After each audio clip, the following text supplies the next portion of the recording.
Thank you for watching. My name is Glenn Morgan, and this is We the Govern. Today's topic is going to be about how to turn a state blue.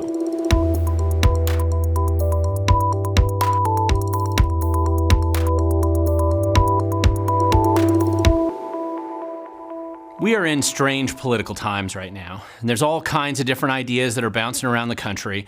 And one of the clear momentum issues that we see out there in the world of politics is, how do you turn a state blue? Now, that's not my goal, that's not my objective, but I think it's an important question to answer, and that's what we attempt to do today. How is it that you can take your state, turn it blue, and do so one tarp at a time? Now, when I'm actually looking at inspiration for this list, I'm really looking at Washington State Governor Inslee, who has just done a stellar job demonstrating how to turn a state blue one tarp at a time. Now, when he originally ran for governor, he ran as a Green governor in 2012. And each time that he ran, he claimed that he was a governor for the environment, that he supported the environment. That was also the message that he used in his 2020 failed effort to run for president. And although he didn't get 1% of the vote in that, or 1% of the people didn't even support him in that race, it nevertheless has identified him and explains what his plans are for the state of Washington. And even though he's a Green governor, nothing says green more than what he's been able to achieve throughout the state with his impact on the urban environment, with his impact on the rural environment. Anywhere you go in a green space in Washington, it's turning blue. It doesn't matter if you're going to downtown Seattle and you just want to enjoy the scenery. You'll see places like this, and it seems to be a key piece of the plan. Or if you want to enjoy the rural landscape and the wonderful trails that exist throughout the Pacific Northwest, trails that the Pacific Northwest has been famous for, turning this place blue one location at a time has been Governor Inslee's crowning achievement so far as governor of the state of Washington. And you can see this everywhere. When it comes to car camping, things have changed. It's not what it used to be. And when it comes to looking at perhaps that new one-car garage that just popped up in your local park recently, turning the state blue, it's a full-time exercise. It takes a lot of work, but it can be done. And the question is, how can you do this if this is the objective that you might have for your state? So nothing says green better than turning your state blue. Governor Inslee proves this, and there's a certain series of things that you must do if that is your goal. First, you need to elect blue politicians, whether they call themselves part of Gang Green or whether they're just socialists or whatever they are. They have to be on the blue political spectrum because you have to have allies. You can't do this by yourself. It takes a lot of other colorful characters and a cast of characters to get into these key political positions throughout your state, the mayors, your legislature, city councils, all over the place. These are key people. And you need to get people like Attorney General Bob Ferguson in position, somebody that can watch your back, who's willing to kind of look the other way when it comes to the rule of law and equal enforcement of the law, and who will give you political cover in your effort and quest to turn the state blue. The second part, and this is actually very important, and people sometimes overlook this, you have to be able to provide cash to the grant grifters. One benefit of turning the state blue using your one tarp at a time program is that you're creating a homeless industrial complex throughout the state. And the reality is that's very expensive. In this area of Seattle alone, for example, they spend almost $1 billion a year on related services. And that's a lot of grant grifting schemes and cash floating around. And you need to be able to keep that pipeline filled so that you can have these grant grifters out here collecting that cash, whether it be grants or contracts or whatever it is, coming from your programs so that they can filter some of that back to number one, getting some of your blue allies in office. This is a key part of what's going on. It takes a lot of cash to fund political campaigns, and it takes an even bigger pile of cash to fund the grant grifter schemes, all of which are necessary if you're going to have your state turn blue one tarp at a time. In order to fund all that cash, and it's a lot of it, you need to increase taxes. It doesn't really matter how high your tax rates already are. They're never going to be high enough. The nature of bureaucracy and grant grifting schemes is that they primarily want to perpetuate themselves. More importantly, they need to keep the problems growing. You cannot fix any of the problems that you say you want to fix. You just need to make sure they get worse so you can justify getting more cash. And because you need that more cash, there's really only one place you have left to take it from, and that is going to be the tax serfs, also known as the taxpayers of your state, and you need to keep raising their taxes. There is no such thing as a tax rate too high. Just keep jacking it up, and as you've seen in California and New York and other places, that ratchet effect seems to be only going one direction. This is a key part of the equation to turning your state blue. The other part is, in order to retain that blue environment, you need to give out free stuff. Cool tents, free needles, and of course, most importantly, you've got to hand out those blue tarps. And there's a lot of free stuff that you can hand out. It really doesn't end just with the blue tarps. You have to give them free bus tickets, free food, free clothing, free propane, free pallets, tents, needles, dumpsters, not that anybody ever seems to use them.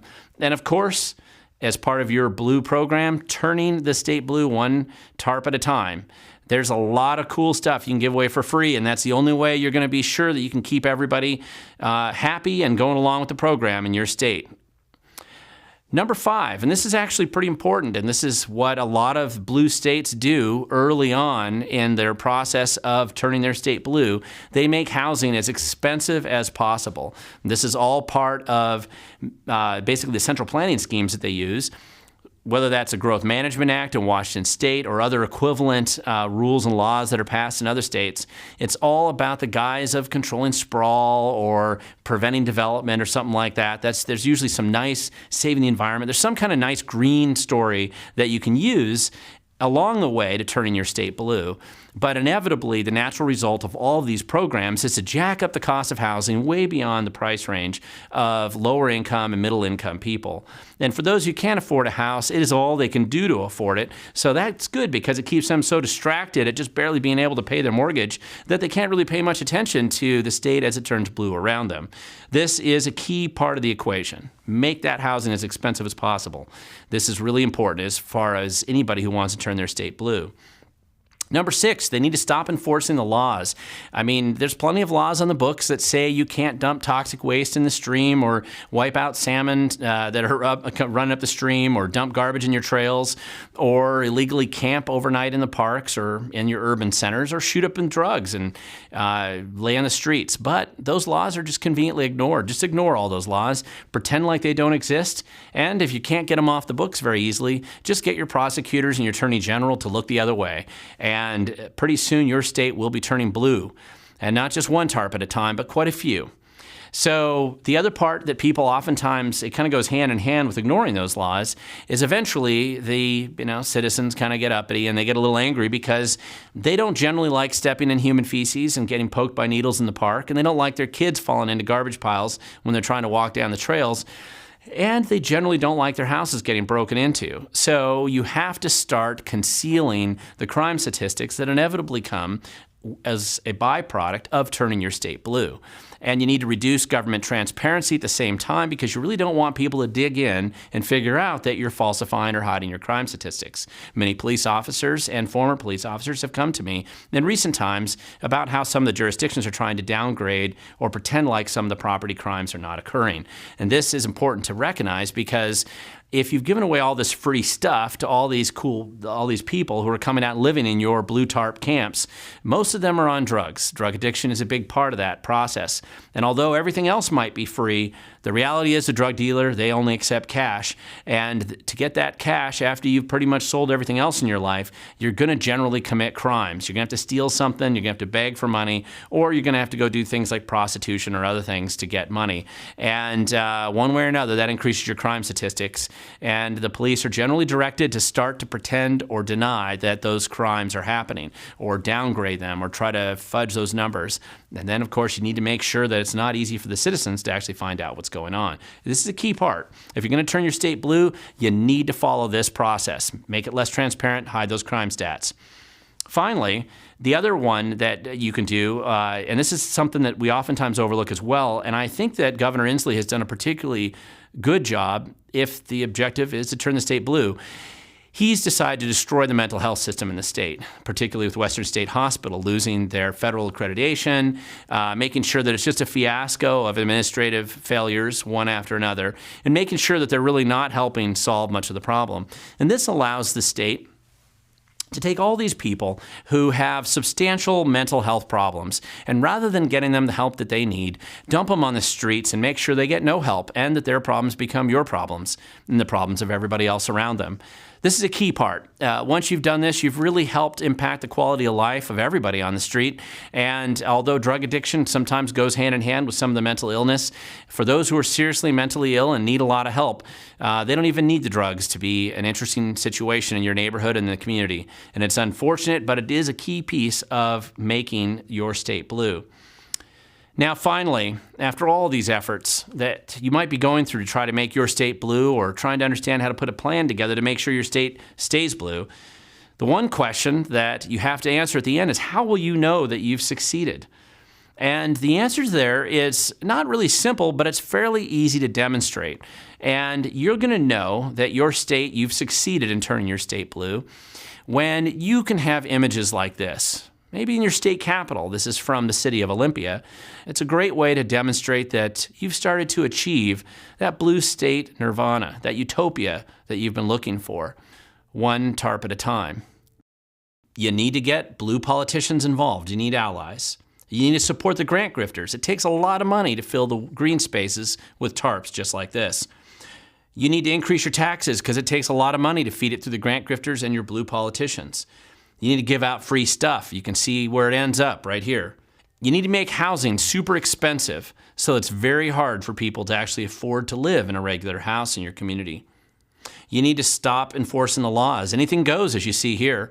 You need to hide crime stats and reduce transparency. It's the best way to keep the public from knowing just how bad things really are getting. And you need to destroy the mental health system so that those who need help the most end up in places like this, where they are least likely to do well.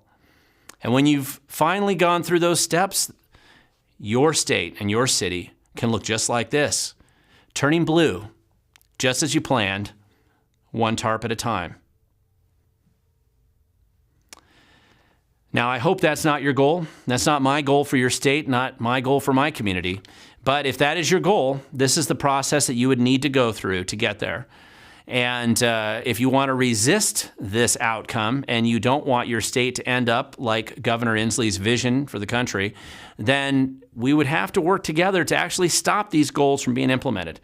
And I hope that you'd be willing to join with me and with others who care about our future and our freedom and who don't want the state to turn blue one tarp at a time and resist these plans. Thank you for watching. If you think I missed something and that there's some other key step that somebody would have to go through to turn your state blue, please feel free to add that in the comment section below. I read every comment. I'm not able to respond to everybody, but I would appreciate any feedback that you might have. Don't forget to share this if you like this or if you know people who'd be interested in this video. Also, make sure you don't forget to subscribe and go to wethegovern.com if you want to learn more. And remember, the future does belong to those who show up.